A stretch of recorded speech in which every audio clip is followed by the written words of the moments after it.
Oi, gente, eu sou o Caco e o vídeo da semana é sobre um assunto bem sério que vem através da data da consciência negra. Acompanhe.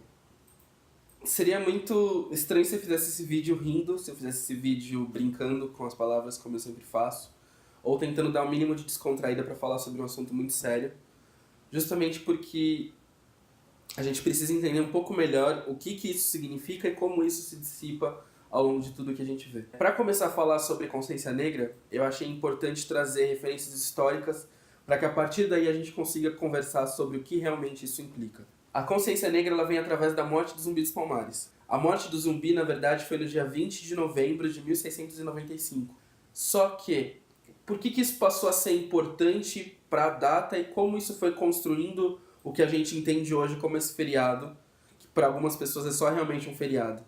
Durante o período escravocrata que a gente vivia aqui, a gente tinha uma grande força luso-brasileira que detinha o poder, detinha status e detinha a vida de muitos escravos nessa época. O Quilombo dos Palmares, né, onde Zumbi fez parte, foi um grande nome de influência lá dentro, ele foi criado através de escravos que saíam de seus pontos de escravidão, das fazendas onde se encontravam, dos lugares onde se encontravam, e se aquilombavam na mata.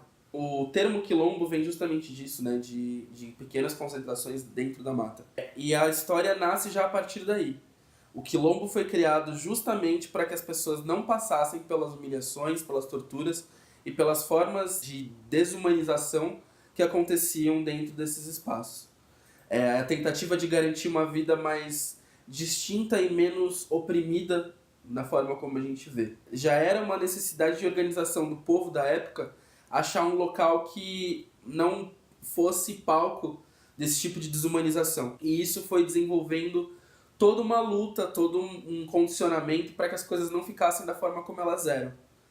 E infelizmente a gente tem a morte do Zumbi no dia 20 de novembro de 1695, que é o que marca o histórico da coisa. Mas por que foi atrelado à história do Zumbi? Porque ele foi um dos mais participantes, nessa luta contra essa dominação luso-brasileira que já acontecia desde 1500, então, 1695. Você pode imaginar aí que teve um bom tempo de luta contra esse sistema opressor, escravocrata que acontecia. Então, mediante a todo esse tempo de luta, nessa data não foi só a morte do Zumbi que aconteceu.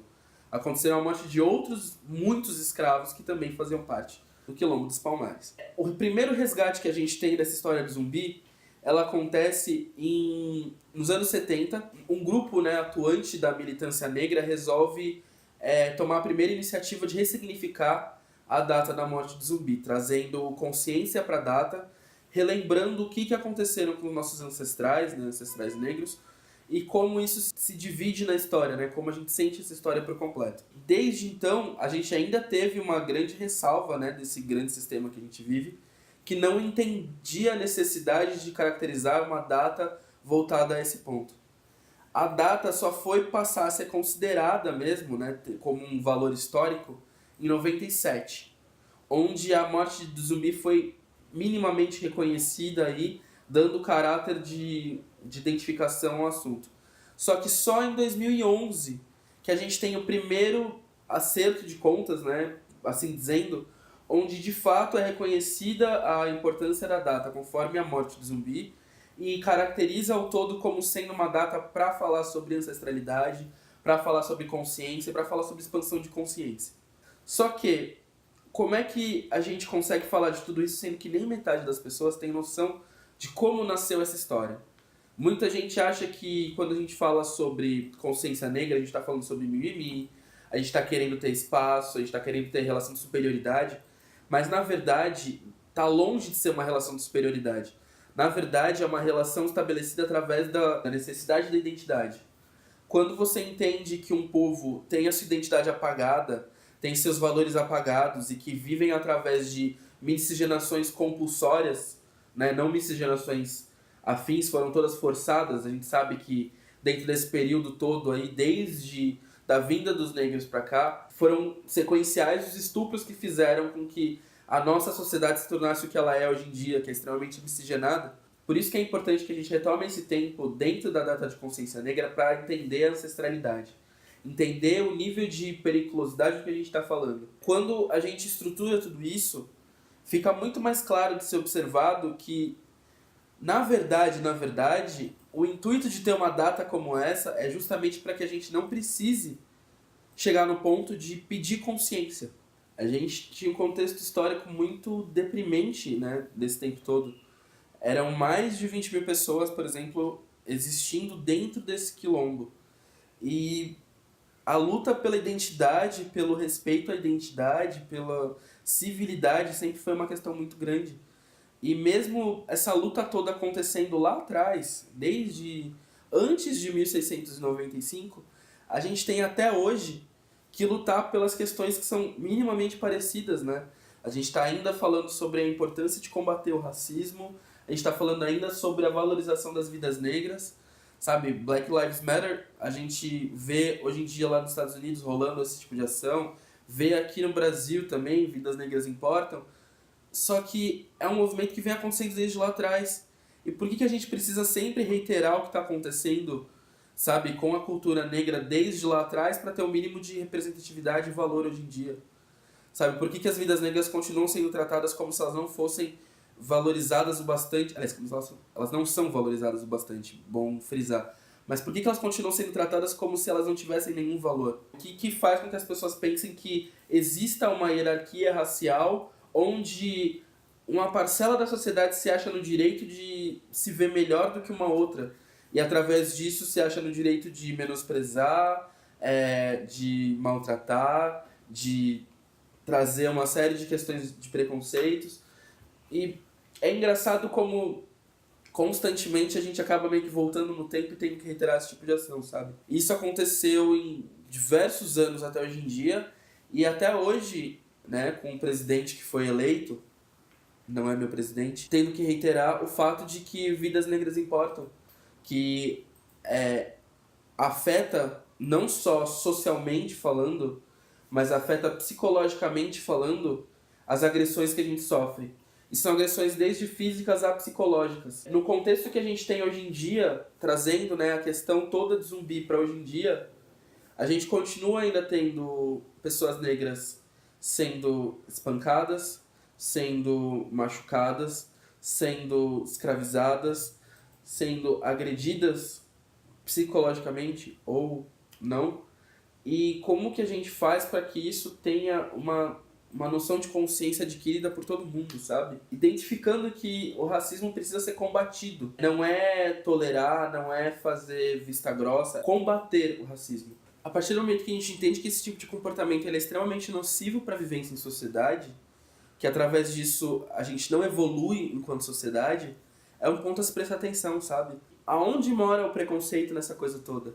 Para as pessoas se sentirem livres de exercer o racismo, sabe? É porque alguma coisa deu muito errado pra gente enquanto sociedade, enquanto vivência. E uma das coisas que mais acontecem aqui no Brasil especificamente, porque nos Estados Unidos a questão do racismo acaba sendo muito direta, né? Tanto o preconceito que eles têm para com as diferentes etnias que fazem parte da nação deles é sempre muito direta, mas aqui no Brasil a gente tem um problema ligado a racismo estrutural que permeia a nossa sociedade e que faz com que a noção de racismo para as pessoas seja muito vazia.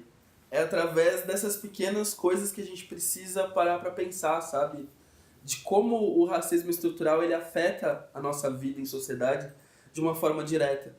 Por exemplo, eu vou citar algumas situações pelas quais eu já passei sendo um homem negro, que independente do meu grau de escolaridade, independente do trabalho que eu exerço, a forma como eu fui lido socialmente foi extremamente pejorativa em função de eu ser um homem negro. Por exemplo, boa parte das vezes que eu vou em lojas de departamento procurar roupa, maioria das vezes nas lojas eu sou perseguido por um segurança que, pasme, também é negro na maioria das vezes. Então ele já vem de uma estrutura tão fechada que doutrinou ele a ver possibilidades de infração cometidas por pessoas negras. E que dificilmente são pessoas que vão observar isso dentro da visão de pessoas brancas. No caso de uma ida a uma loja de departamento, uma pessoa branca, ela tem a possibilidade de sair ilesa numa situação, mesmo cometendo uma situação ruim, diferente de uma pessoa negra que é seguida independente do que ela pretende fazer naquele momento, seja algo nocivo ou não. Ponto número 2. Andar na rua, dependendo do traje que eu tô, é um ponto que pode ser extremamente problemático. Principalmente se eu estiver usando capuz, touca, boné, que seja. Infelizmente a gente tem essa noção de que bandidos ou assaltantes, ou o que quer que seja, estão sempre com vestimentas que, né, acabam tirando a visão total do rosto. E você alia isso ao fato de que as pessoas têm a concepção de que bandidos são negros. Então eu sei que a minha vida está em risco automaticamente quando eu vou pra rua numa situação dessas, porque eu posso ser muito bem confundido com uma pessoa e ser parado por isso. Isso sendo parado é a coisa mais básica que pode me acontecer, né? Porque vai desde da parada policial à morte. Eu posso simplesmente não voltar, pelo simples fato de estar usando uma touca na cabeça. Outro ponto relevante também é o fato de pessoas esconderem seus pertences quando passam perto de pessoas negras ou fazer olhares de repulsa ou intimidação quando pessoas negras passam por perto e esbarram nelas sem querer, por achar que de alguma forma pessoas negras vão tirar o que vem delas. Existe um movimento muito grande feito pela comunidade negra de mostrar que a negritude vai além dos papéis que a gente está predestinado. Não é que é uma mulher negra que ela vai ser sempre faxineira, empregada, ou vai fazer algum tipo de serviço tido socialmente como subalterno. A gente se condicionou enquanto sociedade a acreditar que o papel das pessoas negras vai ser sempre um papel de subserviência. Sempre vão ser as pessoas que vão estar por perto da gente, mas em posições sociais menores. E isso não é bem por aí, sabe? É um ponto até que, se você parar pra pensar e se você não prestou atenção no que a Beyoncé vem falando, desde quando ela trouxe o Lemonade para as primeiras conversas que ela tinha, né, sobre negritude, que ela fala inclusive em Ape Shit, que é essa referência do clipe, que é o quão foda são dois negros, né, culturalmente conhecidos e mundialmente conhecidos poderem gravar o clipe dentro de um dos maiores museus do mundo. É a prova de que o negro ele não tá ali para ser o personagem negro que é esperado da gente, sabe? Que a gente não precisa estar nessa posição sempre de servente, que a gente tem cultura, que a gente tem entendimento, que a gente tem inteligência, que a gente tem profissão e que isso vem cada vez mais aumentando, né, essa questão. Essa bolha de acreditar que as pessoas negras estão abaixo socialmente e que a vivência de pessoas negras é sempre pautado nisso é errada. Só que aí entra um ponto muito importante também para ser mencionado. Quando a gente fala sobre vivências negras, a gente fala sobre oportunidades. E essas oportunidades que fazem parte da vida, elas não são iguais e muito menos são sempre factíveis de acontecer. É muito raro você ver oportunidades sendo iguais, né, quando a gente fala sobre vivências brancas e vivências negras. Eu, por exemplo, eu estudei em colégio particular, estudei em faculdade particular, mas os meios que me levaram a esses dois ambientes e como foi a minha vida durante esses ambientes são coisas que as pessoas não sabem. Embora a minha formação seja uma formação particular e eu tenha uma vida acadêmica positiva, tem gente que não chega nem a isso, sabe? Como eu mencionei no vídeo de privilégios, que você pode conferir aqui, quando a gente fala sobre escala de privilégios, a gente fala sobre essa grande escada, né, que separa da boa vida, né, do bom exercício dos privilégios, a quem ainda está tentando subir nessa escada para chegar numa linha mínima para poder começar a usufruir desses privilégios. Quando se tem acesso à cultura, informação, estudos, boa alimentação, também é um ponto importante. Quando se tem a falta de acesso a muitos outros recursos, como acontece com as pessoas negras pela marginalização que ocorre com a etnia pelo completo, a gente entende que o assunto é muito mais embaixo, sabe? E que, infelizmente, a gente ainda vai ter que conversar sobre isso. Se Zumbi vinha falando disso desde antes de 1695, falando sobre a importância da gente parar de ser desumanizado pelas pessoas, e até hoje em dia isso acontece, até quando vai esse tipo de coisa? O apelo para a consciência negra é justamente isso. Como a gente começa a conceber uma nova consciência, como a gente começa a entender que as coisas de fato precisam ser vistas novamente, como a gente precisa sair desses estigmas que a gente colocou enquanto sociedade, sabe? Isso eu tô falando de sociedade, mas eu tô me incluindo também como homem negro no meio de tudo isso. É foda ser subjugado a cada espaço que eu vou, pela minha cor da pele, pela maneira como eu me expresso. É foda ser tido como bandido, assassino, estuprador em potencial quando eu tô andando na rua. É foda eu ter medo de uma polícia violenta que pode simplesmente acabar com a minha vida. O genocídio de pessoas negras que acontece em sociedade vem aumentando cada vez mais. O número de jovens negros mortos todos os dias aumenta cada vez mais. E a gente vai continuar nessa até quando? Vai ser esse tipo de questão que a gente vai trazer toda vez em Consciência Negra, que é justamente pela visão humanizada que a gente espera da cultura negra em si. Sabe, isso até aproveitando o gancho que eu acabei de falar sobre cultura. A gente ajudou a moldar o que as pessoas entendem como o Brasil de hoje em dia. Desde quando vieram as primeiras colonizações lusitanas para cá e a estrutura luso-portuguesa que aconteceu aqui durante esse tempo todo, os negros foram parte da construção dessa história, sabe? Desde construção de espaços físicos mesmo até a construção da história, da identidade, da cultura, sabe? Da dança, da capoeira, de diversas outras coisas que compõem a nossa cultura. Vieram da cultura negra e não são qualificadas, identificadas como contribuições negras. O apagamento foi tanto que se ocorreu nesse meio de tempo que a gente não tem essas informações, mas com a facilidade que elas precisam ter de acesso, sabe? A gente não consegue traçar uma linha clara de contribuições negras que foram feitas socialmente para que a gente se orgulhe delas também. Principalmente no caso de pessoas negras, a ancestralidade delas é um ponto em aberto. Que, por exemplo, eu não tenho a menor ideia de onde eu vim. Eu não tenho a menor ideia de que espaço vieram os meus ancestrais. É foda você não ter noção de onde vieram os seus ancestrais porque você não consegue fazer o resgate histórico que você precisa. Seria maravilhoso poder utilizar das informações do meu passaporte, da minha ancestralidade, porque aí eu não teria que recorrer a essa identidade que foi imposta, né, pelas pessoas através da noção que a gente tem de identidade negra. Que não se tem informação de onde a gente veio, de qual lugar a gente veio, de como foi construída a nossa história. Se sabe que foi um povo trazido contra a vontade para viver num país como escravo, teve a sua identidade roubada, teve as suas mulheres estupradas e construiu-se uma história em cima disso que até muito pouco tempo atrás, se a gente for parar para pensar cronologicamente, esse povo ainda era tido como um escravo, como vidas que não eram importantes.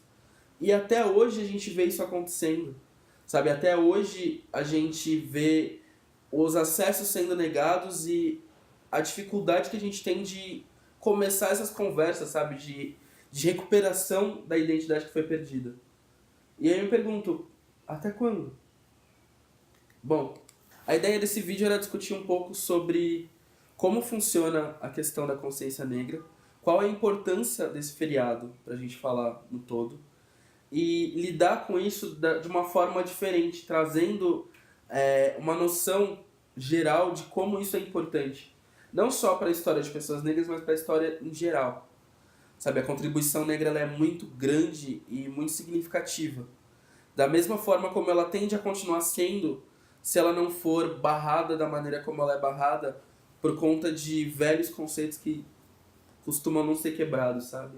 A existência do feriado da consciência negra é justamente para que a gente não precise mais falar da importância da negritude, que seja algo que a gente perceba naturalmente. Não é difícil entender a necessidade que as pessoas negras têm de querer ter essa história mais bem escrita e mais bem traduzida e poder ser responsável pelos próximos passos que essa história vai garantir, que vai ser construída. Então é isso. Espero que tenha ficado bem claro esse vídeo. Quem gostou, por favor, compartilha o vídeo. Quem tiver algo a comentar, por favor, comenta aqui embaixo. E eu tô aguardando vocês no próximo vídeo, na próxima semana. Até mais.